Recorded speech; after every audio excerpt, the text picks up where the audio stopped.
Selamat pagi adik-adik Victory Kids. Aduh, kayaknya masih pada ngantuk Kak Salvi. Iya, kayaknya masih bobo. Gimana kalau kita panggil sekali lagi ya? Selamat pagi adik-adik Victory Kids. Kayak gitu dong, suaranya kencang. Hari ini kita mau ibadah bersama. Walaupun kalian ada di rumah, tapi kakak ada di sini, tapi kita harus tetap semangat ya. Kita harus semangat memuji Tuhan, semangat juga untuk mendengar firman Tuhan. Sekarang kita mau memuji Tuhan, yuk kita sama-sama bangkit berdiri. Ayo, berdiri dong, berdiri. Yuk kita mau naikkan satu pujian. Sekarang kita mau memuji satu pujian, tapi harus pakai gerakan juga ya, supaya tetap semangat, oke? Yuk kita mulai.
Sekarang kita mau mendengarkan firman Tuhan. Firman Tuhan hari ini akan disampaikan oleh Kak Billy. Sebelum memulai ibadah hari ini, yang pertama, orang tua wajib mempersiapkan anak-anak seperti layaknya akan beribadah di gereja, memakai pakaian rapi.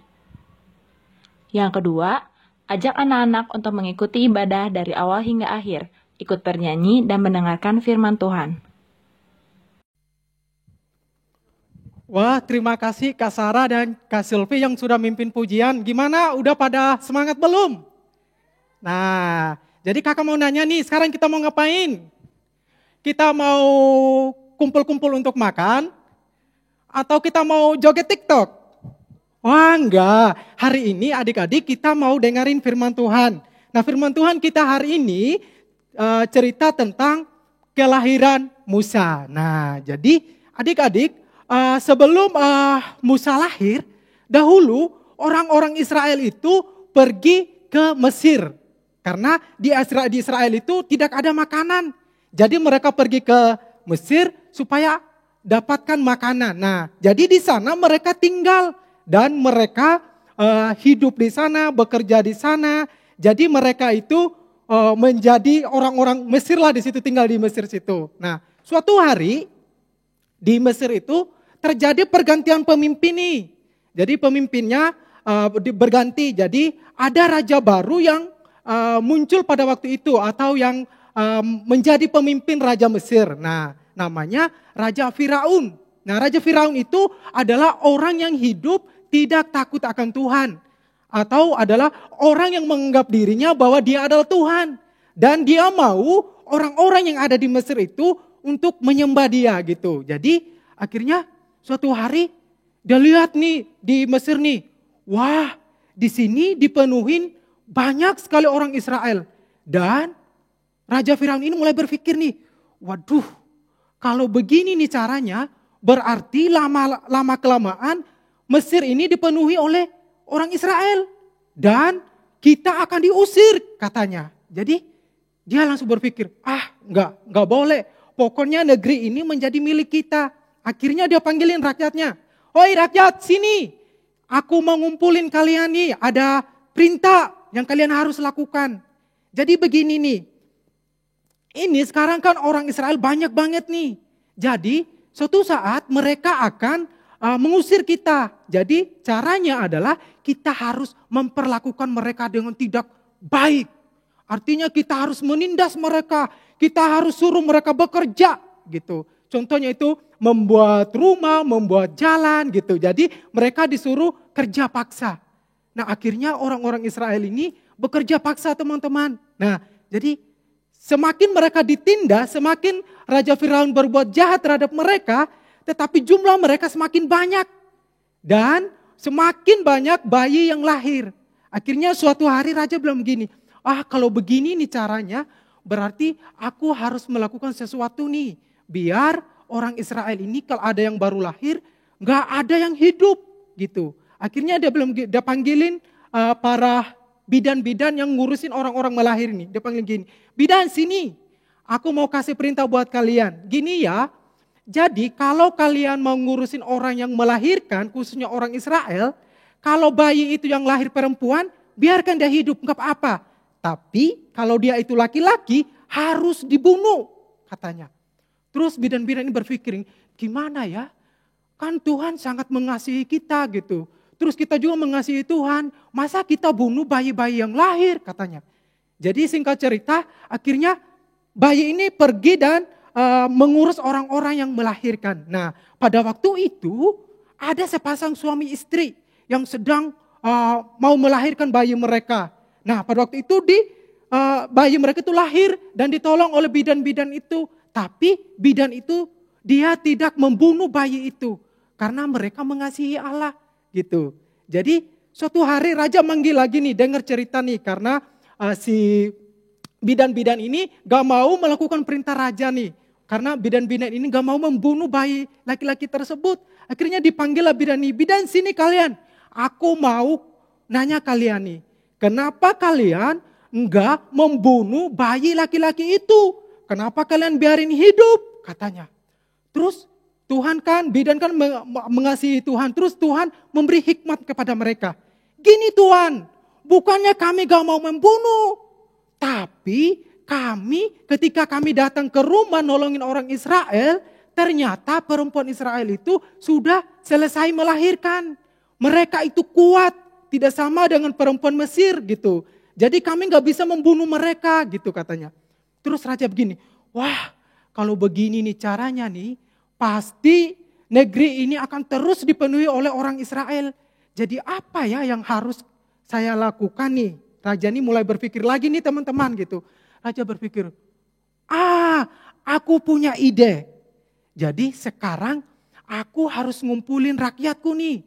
Supaya mereka pergi ke rumah-rumah mencari orang Israel yang melahirkan, yang bayinya laki-laki dan harus dibuang.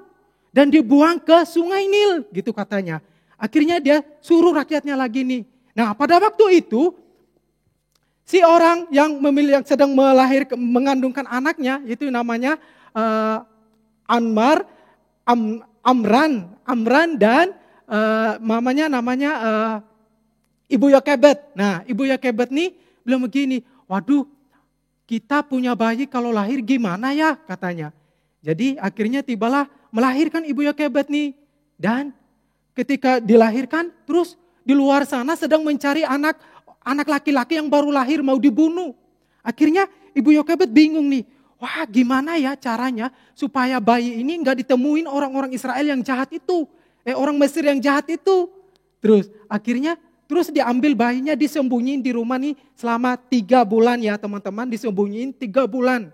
Jadi bayi itu gak dikeluarin, bayi itu gak dikasih tahu kemana-mana, cuma disembunyiin di rumah. Nah akhirnya singkat cerita bayi ini berusia 3 bulan. Nah ketika dia berusia 3 bulan, bayi ini sudah semakin gede dan sering nangis di rumah. Akhirnya si Ibu Yokebed bersama suaminya bingung nih, gimana caranya ya supaya bayi ini kan udah 3 bulan. Jadi kalau dia nangis-nangis terus ada orang yang lewat di komplek rumah kita, dengerin suaranya pasti dicari nih, pasti dibunuh nih katanya. Akhirnya si Ibu Yokebed berpikir nih, apa ya supaya bayi ini bisa selamat, jangan dibunuh oleh orang. Jadi dia mulai mikirnya. Nah ketika dia mikir, dia dapetin ide.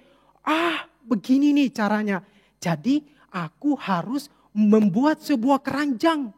Dan kalau keranjang itu udah jadi, aku memasukin babyku di dalam keranjang tersebut. Lalu dimasukin di sungai Nil. Jadi aman deh bayinya. Nah jadi bayi itu, si Ibu Yokebed kasih tahu ke suaminya. Terus kata suaminya, wah itu ide yang paling bagus.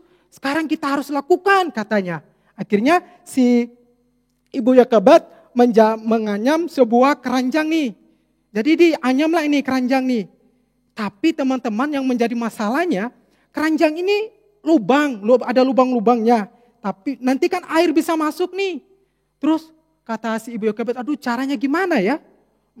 Ya bisa.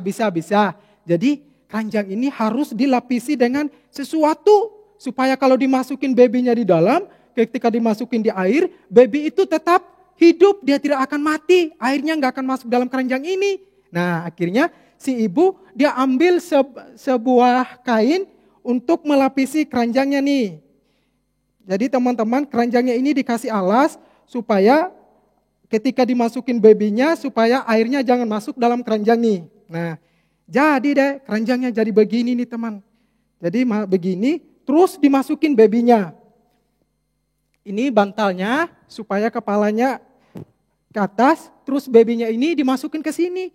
Nah, terus ini baby ditutup pakai kain lagi. Nah, ditutup, terus dibawa ke sungai Nil, namanya sungai Nil ya. Jadi dibawa ke sungai, terus diletakkan di sungai sini. Nah, jadi ibu letakkan ke tepi sungai Nil. Nah, jadi dimasukin di sini terus. Si baby ini punya kakak namanya Miriam. Cicinya namanya Miriam. Terus dia liatin dari jauh nih. Waduh gimana ya. Kalau nanti ada orang yang datang mandi. Pasti nih babyku akan diambil orang nih. Terus akan dibunuh katanya. Terus dia liatin. Tak lama kemudian datanglah putri Firaun. Dia mau mandi bersama dengan hamba-hambanya. Terus dia datang. Terus dia mau mandi nih. Dia mau mandi. Terus si Miriam dalam hatinya gini, aduh jangan-jangan sampai dilihat nih sama putri raja, nanti bayinya diambil terus dibunuh.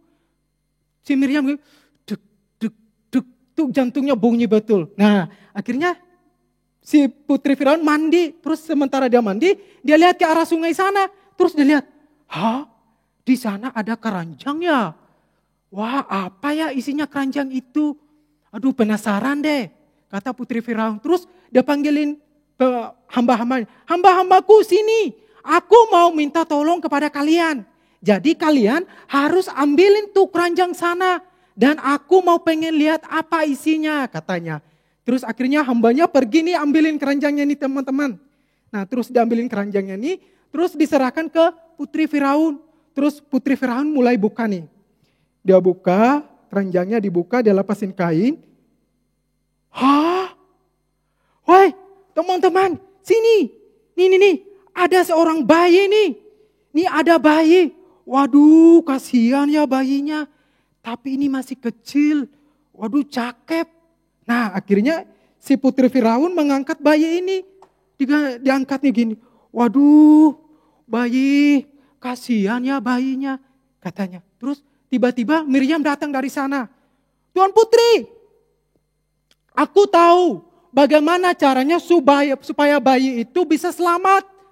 Terus kata putri Firaun, emangnya kamu tahu apa, katanya.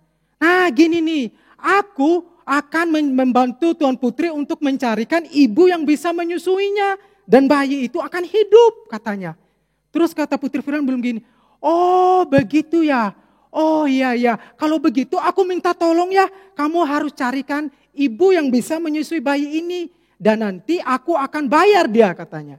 Akhirnya singkat cerita, si Miriam dia lari ke rumah, panggilin mamanya untuk disusuin bayi ini. Terus bayi ini dikasih ke ibu Yokebed mamanya sendiri. Nah jadi untuk disusui dengan catatan bahwa kalau dia besar nanti saya akan ambil kembali dan saya akan angkat dia menjadi anak angkatku. Dan saya juga akan bayar kamu bu, tenang aja nih ada uangnya nih. Terus si putri keluarin uangnya nih, putri Firaun nih uang nih bu. Nah jadi uang ini sebagai ongkos buat kamu, katanya.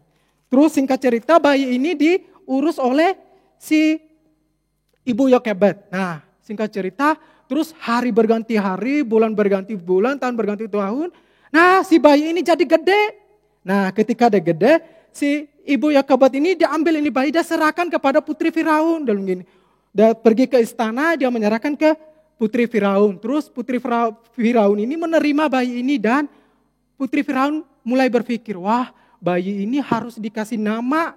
Karena bayi ini aku mau angkat dia jadi anak. Nah jadi putri Firaun memberi namanya, namanya adalah Musa ya. Namanya Musa dan nama Musa itu punya arti. Nah di arti namanya gini, Musa artinya aku telah menariknya dari air. Ingat ya teman-teman adik-adik bahwa Musa artinya aku telah menariknya dari air. Wah teman-teman, jadi Musa ini menjadi anak angkat dari putri Firaun atau Musa menjadi cucu angkat daripada Raja Firaun yang jahat itu. Nah, jadi singkat cerita Musa tinggal di istana raja. Nah, teman-teman dari cerita ini atau firman Tuhan ini mengajarkan kepada kita bahwa Tuhan punya banyak cara untuk menyelamatkan kita. Tuhan punya banyak cara untuk memberkati adik-adik semuanya. Di mana di dalam kisah cerita tentang Musa, bahwa begitu banyak cara Tuhan untuk menyelamatkan Musa. Yang pertama, Musa diselamatkan dengan cara bahwa ia disembunyikan di dalam rumah selama 3 bulan. Ya, itu yang pertama. Yang kedua, cara Tuhan menyelamatkan Musa, Musa dimasukkan di dalam sebuah keranjang dan dimasukkan ke dalam sungai Nil. Dan yang ketiga, Tuhan mempertemukan Musa bersama putri Firaun dan menjadi anak angkat daripada putri Firaun. Oleh karena itu, bagi adik-adik semuanya, khususnya untuk anak tunas, media yang sudah besar, yang sudah gede, yang sudah ngerti, kalian harus tahu bahwa Tuhan itu punya banyak cara untuk menolong kalian. Tuhan punya banyak cara untuk memberkati kalian. Tuhan banyak cara untuk menyelamatkan kalian. Ketika kalian punya masalah, ketika kalian sedang sakit, asalkan kalian harus datang kepada Tuhan. Kalian harus bawa masalah kalian kepada Tuhan dengan cara kalian harus berdoa kepada Tuhan. Jadi kalau Tuhan begitu baik, begitu mengasihi kita, maka kita juga harus mengasihi Tuhan. Dengan cara kita harus rajin datang sekolah minggu, kita harus rajin baca Alkitab, rajin berdoa di rumah, dimanapun kita berada kita harus rajin berdoa. Oleh karena itu, karena Tuhan begitu mengasihi Musa, maka Tuhan juga mengasihi kita dengan cara bahwa Tuhan mengirimkan anaknya lahir ke dunia. Ya, Tuhan mengirimkan anaknya untuk kita, dia lahir ke dunia. Itu dengan tujuan bahwa supaya manusia tahu bahwa dia adalah Tuhan. Dan supaya manusia bisa menyembah dia sebagai Tuhan. Itu yang pertama. Terus yang kedua, setelah dia lahir, Tuhan mati. Tuhan disalibkan dan mati di atas kayu salib. Nah, ketika dia mati, Tuhan dikuburkan dan Tuhan bangkit pada hari ketiga. Itu artinya bahwa Tuhan telah berhasil mengalahkan maut atau mengalahkan iblis. Jadi Tuhan menang, Tuhan bangkit. Nah, ketika Tuhan Yesus bangkit, Tuhan menampakkan dirinya kepada muridnya dan setelah itu Tuhan Yesus naik ke surga. Nah, setelah Tuhan Yesus naik ke surga, yaitu dengan tujuan bahwa dia akan menyediakan tempat bagi setiap orang yang percaya kepadanya. Oleh karena itu, adik-adik semuanya mulai dari Indria, Pratama, Madya, dan Tunas, kita harus benar-benar percaya, meyakini bahwa satu-satunya Tuhan yang bisa menyelamatkan adalah Tuhan Yesus. Oleh karena itu, sebagai rasa syukur kita, maka kita harus rajin datang sekolah minggu. Harus rajin berdoa, rajin baca Alkitab, nggak boleh malas-malas ya. Oke? Nah, sekarang kita mau baca ayat hafalannya nih. Untuk anak Indria, kita baca di Mazmur 9 ayat yang ke-2a ya. Bunyinya, aku mau bersyukur kepada Tuhan dengan segenap hatiku. Itu untuk Indria ya. Dihafal ya, nanti minggu depan akan ditanya. Terus untuk kelas Pratama, Madya, dan Tunas, dihafalin semua nih, Mazmur 9 ayat 2 bunyinya, aku mau bersyukur kepada Tuhan dengan segenap hatiku. Aku mau menceritakan segala perbuatanmu yang ajaib. Jadi teman-teman, sebagai bentuk rasa syukur kita kepada Tuhan, karena Tuhan telah menolong kita, Tuhan telah memberkati kita, maka kita harus bersyukur kepada Tuhan melalui doa dengan segenap hati kita. Dan kita juga harus mau ceritakan kebaikan Tuhan kepada teman-teman kita. Oke? Jadi nanti minggu depan akan ditanyakan ya. Jadi harus dihafal ya, dihafal. Jadi nanti ditanyakan. Jadi sampai sini firman Tuhannya, kiranya firman Tuhan ini memberkati adik-adik semuanya yang di sana yang sedang menyaksikan firman Tuhan melalui online ya. Oke, sebelum kita mau menutup firman Tuhan, mari kita berdoa. Semua lipat tangan, tutup matanya, kita mau berdoa. Kakak akan berdoa dari sini. Mari kita berdoa. Tuhan Yesus, kami bersyukur karena kami memiliki Allah seperti Engkau. Allah yang begitu mengasihi kami, Allah yang menolong kami, Allah yang tidak pernah membiarkan kami di dalam keadaan kami, di dalam persoalan kami, di dalam masalah kami. Oleh karena itu ya Tuhan Yesus, kalau Tuhan punya banyak cara untuk menyelamatkan Musa, kami juga percaya Tuhan. Tuhan punya banyak cara untuk menyelamatkan kami, untuk menolong kami ketika kami menghadapi berbagai masalah di dalam kehidupan kami. Terima kasih Tuhan Yesus. Pada hari ini Tuhan, aku mau berdoa secara khusus Tuhan, mau menyerahkan anak-anak Victory Kids Berea di tempat ini Tuhan. Mari kiranya Tuhan Engkau hadir di setiap kehidupan mereka.